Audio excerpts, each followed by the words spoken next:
कि कलयुग में कलयुग जाएगा और कलयुग में सतयुग आएगा। तो ये समझना चाहिए आपको।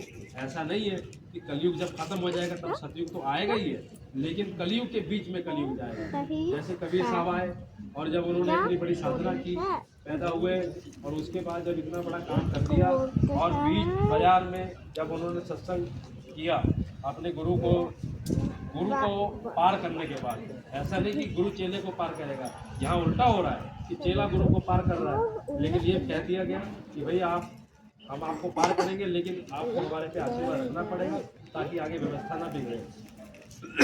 और भरे बाजार में चिल्ला दिया। उस समय था तो मुसलमानों का राज, लेकिन भरे बाजार में कबीर जी ने चिल्ला दिया कि गंगा नहाए कौन न तरीके, मेघा न तरे जाका वही में घर है। और मुसलमानों के लिए कह दिया कि कांकड़ पत्थर जोड़ के मस्जिद नहीं बनाए, जाचड़ मुल्ला बांग दे, क्या बहरा हुआ खुदा है। वो उस समय मुसलमानों का राज चल रहा था और हिंदू गंगा नहा रहे। आज भी महाकुंभ लगा, देखो कितने बड़े बड़े लोग वहाँ नहा रहे कि भाई इस कुंभ में मुक्ति मिल जाएगी। लेकिन उस समय चिल्ला दिया गुरु कबीर साहब ने। तो संत महात्मा किसी से डरते हैं? ऐसे ही गुरु महाराज उस समय चिल्लाए कि भाई आप नसबंदी मत करो, नरबंदी मत करो।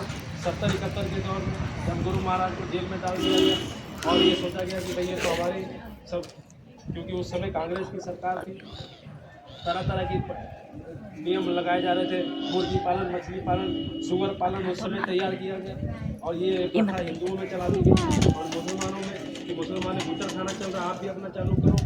और ऊपर से सरकार उसके लिए पैसा देगी, आप मुर्गी पालन चालू। इसीलिए गुरु महाराज चिल्लाया कि शाकाहारी का प्रचार जगह जगह किया। अभी सरकार घबरा गई, एमरजेंसी लगा दी और उल्टा कि गुरु महाराज को जेल में डाल दिया। गुरु महाराज तो जेल से बाहर आए ही आए, और जब जेल से बाहर आए तो जेल के बीच में बीजेपी के तमाम मंत्री लोग उनसे मिले। उस समय बीजेपी तो नहीं थी, लेकिन जनता दल का नाम था। तो उस समय जाके यहाँ के लोग थे सब जाके आपस में मिले कि आप तख्ता पलट करवा दीजिए, हम आपका साथ देंगे, सहयोग देंगे।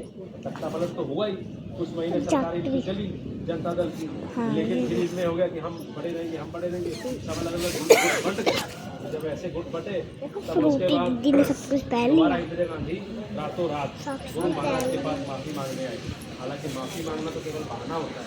उस समय तो ये था कि भाई गुरु महाराज हमको माफ़ कर दीजिए। तो गुरु महाराज ने कहा बच्चा हमने तो तुमको पहले ही माफ़ कर दिया, हमने तो तुमको पहले ही माफ़ कर दिया। और सत्संगियों से भी बोल दिया कि भाई इनको माफ़ कर दो, नहीं तो हमारे बाप ऐसे ऐसे सत्संगी से क्या हाल आपका करते। तो बोले इंदिरा गांधी बोले कि भाई गुरु महाराज आप ऐसा काम कर दीजिए, आप हमारे पक्ष में प्रचार मत करना, आप हमारे खिलाफ भी प्रचार मत करना, ना हमारे पक्ष में प्रचार करना। गुरु महाराज ने तब समझाया।